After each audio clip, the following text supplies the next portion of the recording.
My name is Alexis. I am a medical student at the UC San Diego School of Medicine, a second year, and the presentation title today is Pesticides, Fungicides, and Perfluorinated Compounds and their effects on the Anthropometrics of Adolescents in Agricultural Communities. Oops. Okay, so to start, I'm part of the Global Health Academic Concentration at the UCSD School of Medicine. So through this program, I went to Ecuador for 2 months this summer, and I worked at Fundación CIMAS on the ESPINA study, which is the study that Dr. Suarez runs, and here's kind of a group of us that worked there. And this, the ESPINA study, for those of you who aren't familiar, started in 2008. And it's a prospective cohort study. And in 2008, most of the participants were younger children, and it has collected data pretty much twice a year since 2008. And so this summer, I was part of the data collection in 2023. And all of the participants, of which there were about 500, are from Pedro Moncayo County in Ecuador, which is in Pichincha province, which is where Quito is located.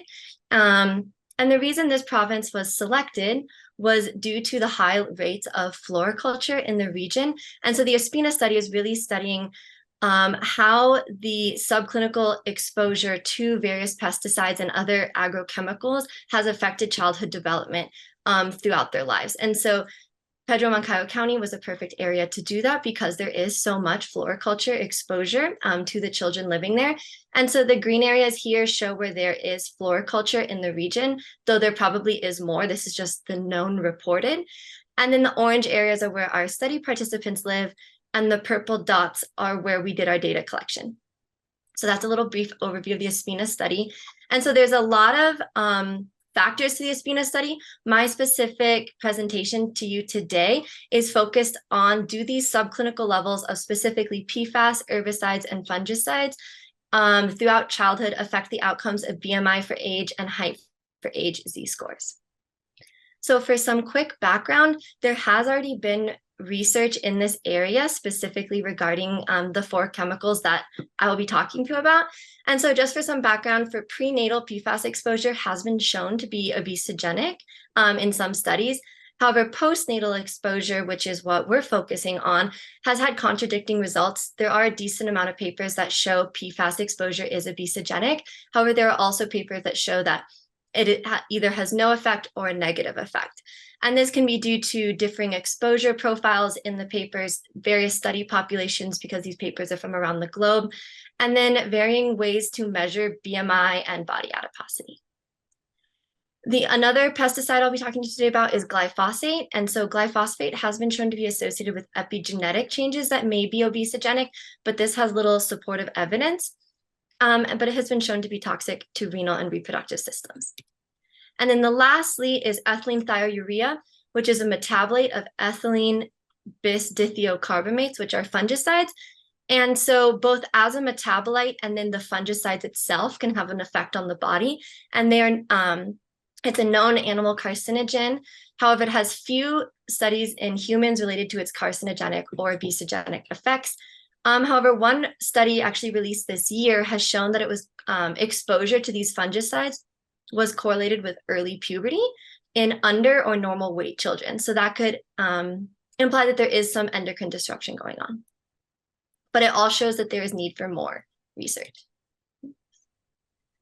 So back to my research question, based on that the previous evidence, our hypothesis was that a higher concentration of PFAS, herbicides, and fungicides measured in participant serum or urine would correlate to greater BMI for age Z-scores, but will not affect the height for age Z-scores. And so to start, so the participants, just a brief overview, the data I'm going to be showing to you is from ESPINA 2016. And so that year, this data is from 493 total participants, ages 12 through 17. And then these are the covariates that we controlled for, and just to show a bit about them. So it's about half-half male-female. The majority of the participants identified as mixed race. The majority of the participants had 0 people who smoked in the home. And the majority of participants had their mother have less than 6 years of education. So those are the participants. And then now a little bit about the chemicals. So there was a whole panel of chemicals that we analyzed for. However, in this project, we were only focusing on the chemicals that had a detection over 80% in the participants so that we would have enough statistical power to measure, to work with them. And so the 4 chemicals we ended with were, like I mentioned before, ethylene thiourea, glyphosate, perfluorooctane sulfonic acid, and then perfluorooctanoic acid. And the last 2 are both PFAS chemicals. So the first results I want to show you are the results from us analyzing each individual chemical against the outcomes. And so this outcome is the BMI for age outcome. And so this is a volcano plot showing each chemical. And on the x-axis here, you have the estimated change in BMI based on doubling the concentration of the chemical in the human body. So the only significant result we had was glyphosate, but that was shown that for every doubling of glyphosate, you had a negative 0.1 unit decrease in the BMI. And one interesting point is that even though these other 3 chemicals didn't have statistically significant results, they all trended towards the negative range, which was slightly different than the literature review had, which was different than our hypothesis. The next analysis results I want to show you is that was each individual chemical effect on the outcome. And then this data is showing how the chemical mixture affects the outcome of BMI. And again, all this data is for the BMI outcome. And this is done through a statistical test called weighted quartile sum.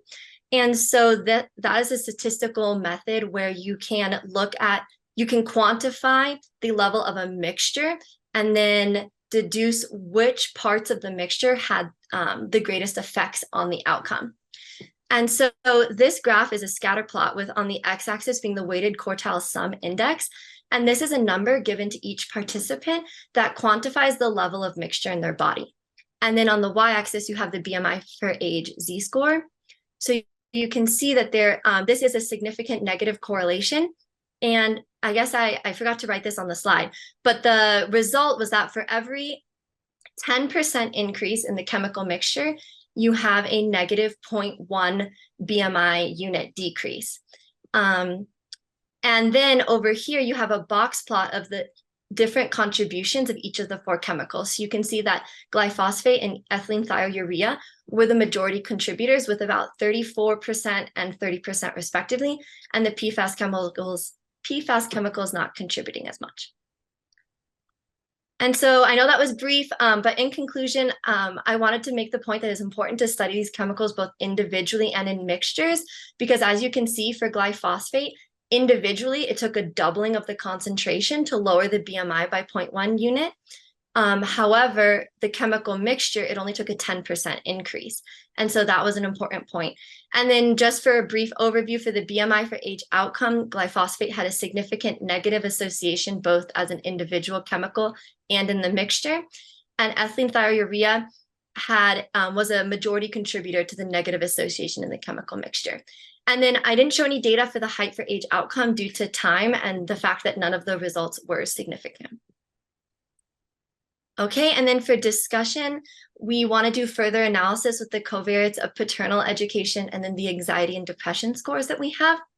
And then also in the future, there are other ways to measure body adiposity that better represent body fat distribution, such as waist circumference. So we're going to implement either waist to height or waist to hip ratios. And then lastly, something that I want to look into is these chemicals have very different half-lives in the human body. And I would be interested to see if that would potentially affect the results that we're seeing. And then lastly, I just want to thank everybody involved, specifically all the co-authors on this project and all the ESPINA team members pictured here. This was one of our team photos before we went out and collected data, and then the funding sources from the National Institute of Health. So thank you. I'm gonna, let's see, okay, now I can see everybody, sorry. So I don't know if I have time for questions, but if not, we can go on.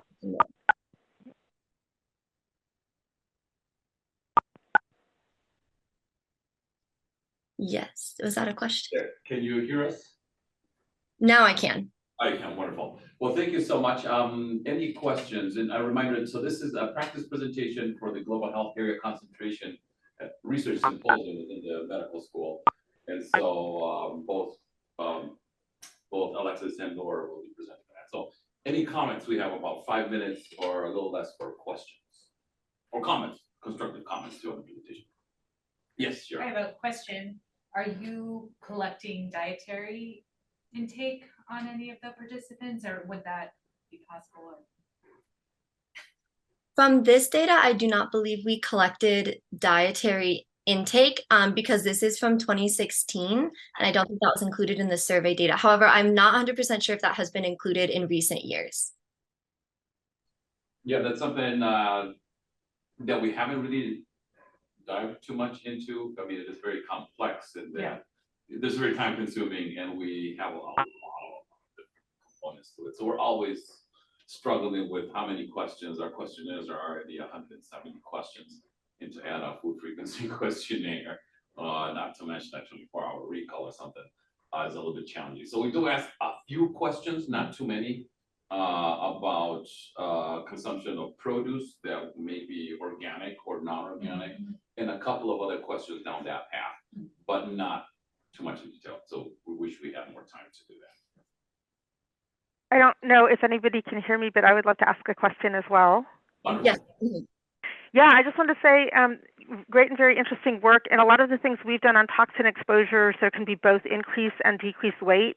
For example, goal for illness, both weight gain and weight loss are increased. And the evidence seems to suggest that there's increased development of adiposity, but also increased muscle loss. So I applaud your idea to, moving forward, look at things like waist and waist-to-hip ratio, and you might also consider whether there are other avenues for looking into potential for muscle loss issues. What was that last word? Sorry. Muscle loss. Oh, okay. Yes. Yeah, I think that's a great point. I think there's a lot of BMI and even sometimes waist for height. I think the ideal standard I was looking at is like imaging, but obviously that's not probably fiscally nor logistically possible with ESPINA. So I think it's important to try and make sure we're measuring more like adiposity levels. Yes. Right. And yeah. muscle would be interesting. Anyway, thanks. Julie has a question. Yeah, not sure. Here, I'll come closer to the mic. Oh, thank you. Yeah, sorry, it's hard to hear a little bit. Yeah, I've been in this room for other meetings, so I understand. If I recall correctly from one of your early tables, I believe it was PFAS and PFOS were the ones that were 100%. Yes, pretty much they were detected in almost every participant. Yeah, so that might explain some of the lack of them showing up when you're looking at the admixture. Because if everyone has them, they're not going to be contributing much one way or the other because there's no variance there. I see what you're saying. Yeah, I hadn't thought of that before. That's a good point. Yeah, that's a good point. And for the analyses, what's not mentioned here is that there's some imputation to try to include balanced number, right? Because you're absolutely right. Okay, just something in terms of possible limitations or something. Yeah, no, that's terrific. Unfortunately, at least 80% tends to be a very high cutoff for analyses like this for chemicals, for a lot of chemicals. For many of them, they're not detected in a lot of people, but for some reason we find PFAS. Well, there's a lot of reasons actually that they're present in just about everybody. So if we were to measure all of your blood right now, probably in all of you, we would detect levels of PFAS, unfortunately. Are you looking at quantitative or qualitative, like there, not there, or high level, medium? This is quantitative, yeah. So this is okay. yeah. So this is targeted analysis. Can I ask a question? Yes. So Alexis, very nice presentation. I don't know about this kind of work. Can you tell me about the blood measurements? I'm just interested in terms of the scalability of the way you acquire them. So like, is it when you do is it finger prick? Is it you need a phlebotomist? Storage of the samples? How feasible is it to take it to different places? And then the second question is that you did mention that some studies have shown this negative association for BMI and these chemicals, and are they focusing on adiposity from a different kind of measurement? So just wanted you to comment on those. Yes, thank you. I'll just start with the literature question. A lot of the studies are pretty ranged, but I would say the most common measurement is just kind of the generic BMI. And so I think with the negative results, you see a lot more, yeah, it's seeing that there's a slight decrease in BMI, though I would have to go check exactly, but I remember that it's mostly BMI. And I think there was only one study that actually used imaging, but that's a pretty hard skill to take to ESPINA. And then in terms of how to measure the serum, I believe it is a finger prick test. When I was there in Ecuador this summer, we were more measuring the acetylcholinesterase activity, which I believe we were using as I'm sorry, my mind is totally blanking, but I believe it is just a finger prick test. Yes. So I think it is scalable. Just to add a little clarification, the acetylcholinesterase was a finger prick, but this was a venipuncture. Oh, my apologies. It wasn't serum, but yeah, you were involved with the finger prick, so you've done a wonderful job, Alexis. I don't mean it. Oh, sorry, I was getting confused. Yes, because we didn't do this exact data collection this year, so my apologies, but it was venipuncture. Wonderful. So I think because of time, we might have to stop there. Just one comment. I think it would be wonderful if you could include what PFAS are, and rather than just mentioning the chemicals, something that people relate to. That's actually something chemicals that we are in touch with on a daily basis. So that'll be great if you could just include a couple of words there. How is it that we may be encountering these? Okay, perfect. Thank you. Thank you. Next we have Nora Husari, also a second year medical student. I guess as long as the mic here can catch it, I can stay muted here and then just share my screen, I suppose. Yes. Yes, indeed. That's right. So let me go ahead. Screen.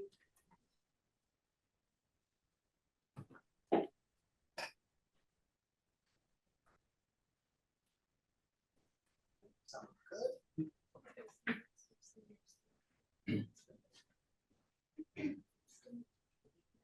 All right, well, hopefully everyone can hear properly. It's gonna be hard to follow two really good presentations like that. I'll do my best and I'll try to keep it short just to be respectful of everybody's time. But yeah, so I am a second year medical student also in the global health academic concentration. I'm excited to share a little bit about the results from one of the ESPINA projects that's been looking specifically at the association between pesticide metabolites in urine and inflammatory biomarkers in the serum. So Alexis already gave a wonderful introduction to what ESPINA was. So I'll save a little bit of time by jumping into kind of this particular project within ESPINA and why we were interested in inflammation or how pesticides might affect inflammatory status. And this is kind of just informed by many observations across a broad set of pesticides in vitro and animal studies that have shown that there seems to be a pro-inflammatory effect of many of these pesticides, and it traverses a lot of different mechanisms because a lot of these pesticides are obviously chemically distinct. But the general themes seem to be that these in vitro and animal studies find an upregulation of cytokines, pro-inflammatory genes and gene products, interactions with pattern recognition receptors, and direct activation of immune cells, neuroglial cells, and a very common theme is the induction of oxidative stress, which can just generally lead to an inflammatory state in the body. The epidemiological studies are more limited, and it's part of the gap that we're hoping to kind of like bridge with this kind of research. So in terms of the human epidemiological studies, there have been, is there an echo? No, we're good. Okay. There have been studies that looked at participants who had systemic inflammatory diseases, including systemic lupus erythematosus and rheumatoid arthritis, and they found that previous exposure, as reported, as like self-reported with the questionnaire, to having mixed pesticides had an odds ratio of 7.4. Agricultural shift work had an odds ratio of 1.6. For systemic lupus erythematosus, likewise, various classes of pesticides And I just listed various odds ratios here because they were different classes of pesticides. Were also seem to be associated, or having RA was associated with having ever been exposed to pesticides in agricultural workers. Looking more specifically at epidemiological studies for cytokines and inflammatory markers, there were 2 studies we found that were looking cross-sectionally. One was looking at urine pyrethroid metabolites in greenhouse workers, and they actually found an immunodepressive effect. So there was this suppression of IL-2, IL-8, and TNF-gamma, which generally are pro-inflammatory molecules. Another study, this time it was based on reported neonicotinoid, pyrethroid, and organophosphate exposure in greenhouse workers, showed that participants had higher IL-22 levels. However, notably, there are no studies that we found that looked at this in children and adolescents, and there aren't many that rely more on the quantifiable metabolites as opposed to self-reported exposure. And so this is kind of like what we're hoping to look at in this paper. So just to briefly go over the methods, we used blood samples that were transported in a very long cold chain from Ecuador to look at tumor necrosis alpha, interleukin-6, CRP, SICAM1, SVCAM1, CD14, and acetylcholine esterase. All of those except acetylcholine esterase are pro-inflammatory biomarkers that are used in the literature to kind of assess inflammatory state. CRP has kind of been thrown into question for its use as an inflammatory biomarker, but that's a whole other conversation for all the time. And then the urinary pesticide metabolites that were looked at included 6 neonicotinoids, which is an insecticide, 4 organophosphates, which is an insecticide, 3 pyrethroids, which is also an insecticide, 2 herbicides, and then 2 DEET metabolites. Not all of these were ultimately included, and that was just based on, similarly to Alexis' presentation, what percentage of the participants had these metabolites detected in their urine. The total number for the analysis was 507 from that 535 total number of participants in the expanded cohort in 2016, and this is based on kind of who had, like what data we had on covariates that we were using in the analysis. The statistical methods, we used both generalized estimating equations to create linear and quadratic models to look at the association individually between a given metabolite and the inflammatory biomarker. And then we used a partial least squares regression, or PLS, and the power in that is to kind of be able to look at multiple exposures, kind of get an idea of the exposome as a whole and what that relationship to the outcome is, as well as to kind of address the fact that pesticides are by nature going to have collinearity, just because if you're getting exposed to one, the route of transmission is probably going to expose you to others. And they're used in tandem. So to briefly go over the participant characteristics, I just want to highlight here that we, like some of the demographic parameters that we looked at, there wasn't a significant relationship between gender, race, BMI for age, Z-score, family monthly income, average parental education, or the presence of smoking in the home, with whether or not the participants were in different tertiles of the summarized pesticide score. So you just think of that as participants who have were in the highest tertile were found to have more pesticides in their biospecimens, and none of those had a significant association in terms of characteristics across participants. And to sort of give a little bit more context on this, on the left we have, we're sort of putting down what the concentration of various metabolites in the ESPINA participants were compared to the N. Haynes study, which is looking at the U.S. population, like across the U.S. population. And you'll see that there are more DEET metabolites if you look at the very top 2 rows in the U.S. population, but overall the trend is that there is more neonicotinoid. Yeah, it's a bit hard to see. More the neonicotinoids and organophosphates tend to be found at higher concentrations in the ESPINA participants, to sort of give an idea of what the exposome of the ESPINA participants looks like compared to the US participants that were understudied in the Haynes study. here, this is not supposed to be table 2, it's supposed to be table 2 and table 3, but to very quickly report on the GEE results for each of the individual exposure markers with the different inflammatory biomarkers, we didn't see that many significant associations with the linear models, maybe something here with one of the nicotinoids, one of the organophosphates. But when we did the quadratic models, the notable trend that we saw was that 2,4-D, which is a very commonly used herbicide in commercial and domestic use, had a pretty consistent positive relationship, a positive association with a lot of the inflammatory biomarkers under study. And then these are being reported as they're log transformed and they're scaled such that a 50% change in the metabolite. We're looking at what is the change in the inflammatory biomarker given a 50% change in the metabolite.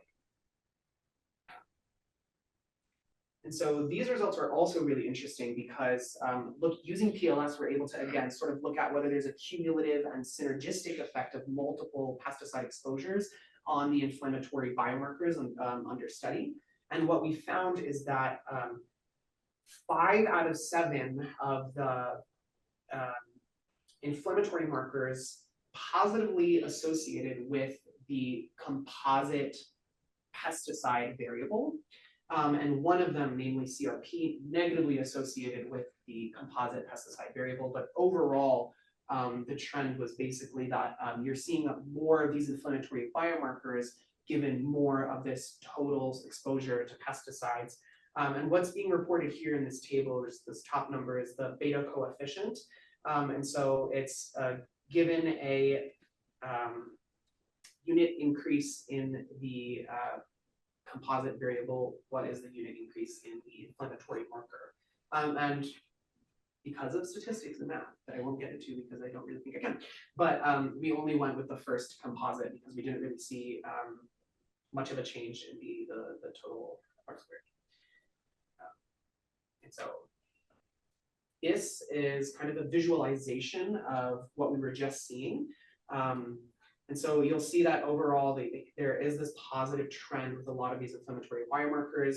And then on the left-hand side of each of these panels, what's being shown is the loadings of the composite variable. So in PLS, it's similar to principal component analysis in that the composite variable is a linear combination of the initial measured data we have, right? Because it is a dimension reduction method. But looking at this, you can kind of see what the contribution of each of those initial measured data groupings are to that composite variable. And so what we're seeing overall is kind of which of these, the bar graphs in red are telling us that they trend in the same direction as the beta coefficient. So for IL-6, for example, all of these are also increasing the inflammation, or rather I should say increasing the amount of IL-6 detected within that composite variable. So yeah, again, I know we're already over time, so I'll just continue to rush through the end here, but just the emerging trend seems to be that when you look at sort of this cumulative synergistic effect of what all these pesticide exposures are on all these different inflammatory markers, it does seem to be the case that a lot of them are increased as a result of the exposure. From the GEE analysis, 2,4-D was particularly notable because it on its own had a consistent positive association with all of the, 5 of the different inflammatory markers under study. We can talk a little bit more if anyone is interested later. I won't bore you now about kind of what the physiology of all the different inflammatory biomarkers are. I'll spare all that for now, just given the time limit. And I just wanted to end with a thank you to all the co-authors. I've learned so much thanks to all of their guidance and their mentorship. So I'm endlessly appreciative of that.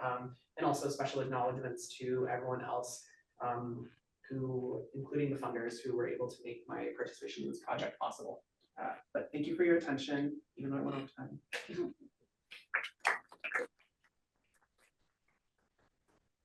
I'll give you my comments later, but since we have a great audience here, might as well open up the questions or comments. Can I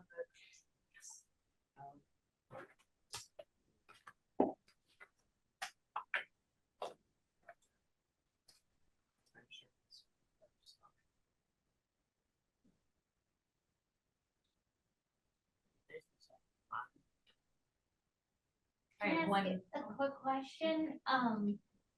Your models, are they, so they're polynomial? So you have the first component and the second component for the coefficient? Or For the PLS, I was trying to, yeah, the slides 9 and 10. I was trying to see if they relate to each other in terms of, you have two betas. I know we didn't discuss the second component, but if you look at something like, I see the in slide 10, something that's going negative will show up as a negative relationship also that has a negative coefficient here. But then you can say, look at IL-6, right? You have a small coefficient, like a 0.09, it's significant, yes. When you go to the slide 10, it looks like a large exponential, component beta. So I was just wondering, like, what are they all considered as linear models? Is that why this is happening?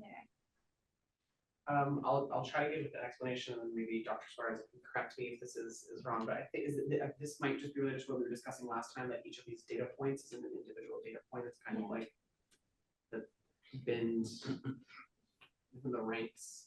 So we're not necessarily seeing just like individual points plotted out. So the beta in the previous slide is not related to the slope of these blue lines at all? Is that, so I was trying to see if there was a steeper beta for the ICAMs being visualized here, but I don't. Right, yeah. Technically, it's the same ones. Technically, it's right there. They're really, really tiny. Okay. So that was something that I think we had discussed. That would be good for you to make it bigger. Yeah. So those are the beta You know how- coefficients, right? The beta of that is 63. So it's like if beta is the slope, you'd see like a really sharp slope for the blue line. Whereas if the beta is 0.09, which is what it was for IL-6, then you'd see a shallow line, but this is the opposite.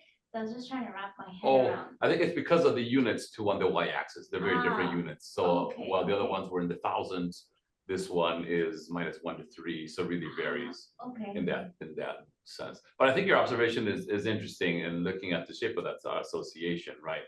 So it kind of even looks like it could be a quadratic association looking at IL-6, or maybe there's a threshold that's happening somewhere around the 50th percentile, and then it really starts going up, right? Right. So I guess when fitting the linear model, which is as far as these analyses went, Okay. then there were significant associations, and this really, the nice thing about having these like adjusted low-S plots is that it gives us that option to look at different associations, right? We give it that flexibility to kind of mark its own line there and not really try to force a line or I see. a curve, right? Yeah. Okay. And I felt in the presentation, if you wanted to, I mean, it seemed like your coefficients were standardized. When you said like 50% greater percentage of the pesticides such as insecticide would lead to greater what was it, a doubling of the inflammatory effect. And so it was like on the log scale. So the ones that were really high for the camps for a non-immunologist, I was like, okay, what are they exactly? It would be nice to know, like, why are those so high? If you look at your slide 9, some of them, like look at the ICAM and DCAM, they're the whole magnitude higher. Is that, are there some special inflammatory markers? So the ICAMs they're these endothelial proteins that allow for basically the recruitment of white blood cells into various tissues. I think probably might be related. This is just pure conjecture. Like the fact that we're doing beta puncture analysis and we're looking for soluble factors that are in the blood, and like ICAMs are, already endothelial markers. But it also is kind of like a marker of vascular inflammation, vascular health, and just systemic inflammation. And one of the limitations in kind of using blood inflammatory biomarkers is that you don't get tissue specific data on inflammation, right? So it could be a bunch of things, but yeah, that is a good point. And it's something that definitely like popped out to me as well. I'm not sure if there's like a physiological. It's just the units, and you haven't really presented the units, right? So if you go to the next slide, that's what we were talking about earlier. Is you look at the y-axis there for CRP is -2 to 4, but if you look at one of the VCAMs, which are covered there, it's in the thousands, but it really depends on the unit. So I'm not sure how it was. I know that Susie Hong, who's been one of our experts here for inflammation, she had some input as to what are the standard units, how they're usually presented in the field. So based on that, the units were selected ultimately. So Okay, so maybe you'd want to clarify that for your main presentation, whether the units are standardized or not, because that was just confusing. But now I see it, they're different scales. So here it looks non-standardized, if they're not. But then on the previous slide, you said it was standardized. I'm just maybe you'd want to just clarify that. Yes, I think the log standardization was for the GEE specifically. Okay. Yeah. no, but also for the PLS. But you have a very keen ear, I would say, and that yes, he said exactly that. Yeah. But it's the standardization for the creation of the PLS. Okay. So now we're looking at the exposure side. So that side, they're standardized, and then you can pull them together into like the composite, right? Okay. But for not, we didn't do that for the outcomes. I see, but not for the other. Okay, Right. perfect. Yeah, just clarify that for the audience you have next in your main presentation. That would really help. Yeah, that's a great question. Any other comments? I have just a couple of stylistic comments. If you go back to the very first slide of the background, why inflammation, there's a lot of text there. So my suggestion would be you can split that into 2 different slides. The less text you have, the better in the presentation, since you become that text, right? So you have just a couple of bullet points, which is what you have there, but it's a lot of it. Into 2 or maybe 3 slides. I would even make the introduction slide, the introduction a little bit shorter, given that you have a short amount of time. So that way you don't eat away to bread and butter, which is discussion, right? So that would be one of the things. And then the other one, if you go down,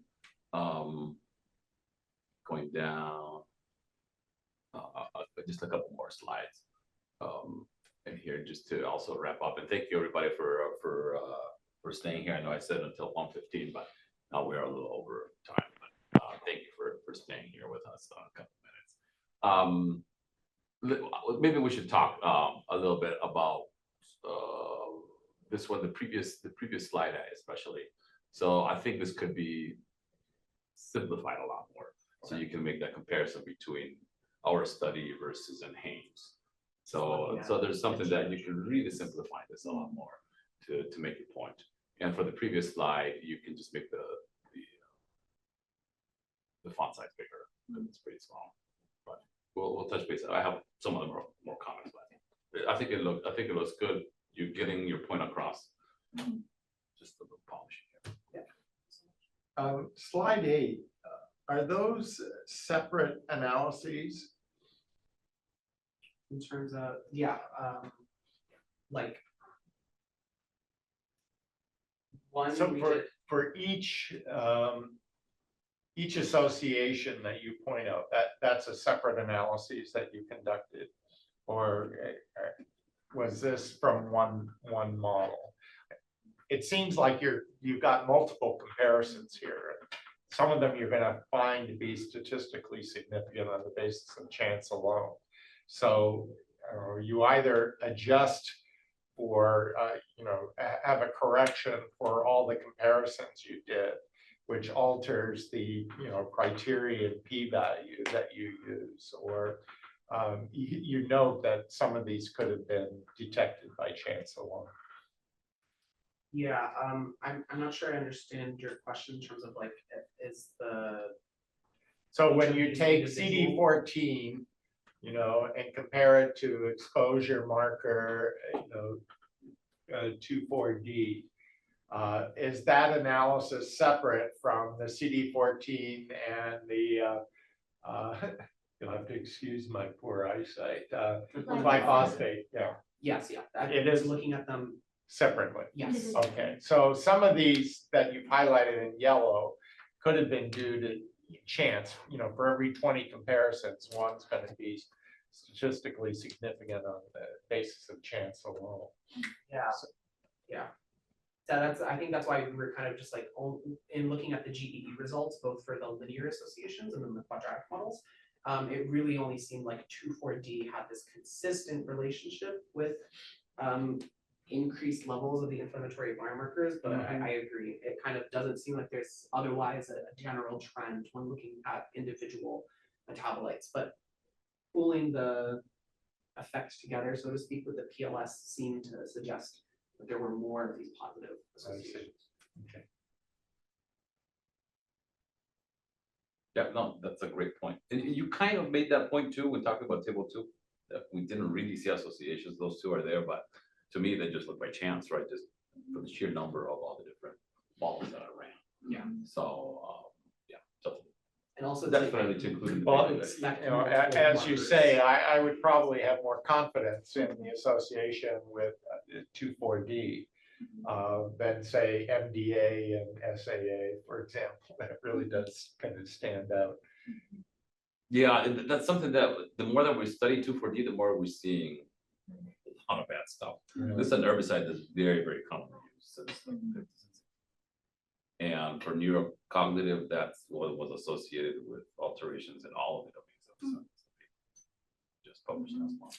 And this one's kind of going that direction too. So the more we peek into it, we're looking at also lung function, obstructive patterns with 2,4-D. Just about everything we're looking at 2,4-D, there's something. Is it looking at a single venipuncture, like once a year, every other year, but is this data set kind of a single venipuncture? Yeah, this was the cross section Cross-section. 2016. Right now, the CDC is measuring for the 2022. Then we have this project in which we've been collecting blood or urine for the it's a 2-year period or so. But thank you so much, everybody. Thank you very much, and very nice presentation.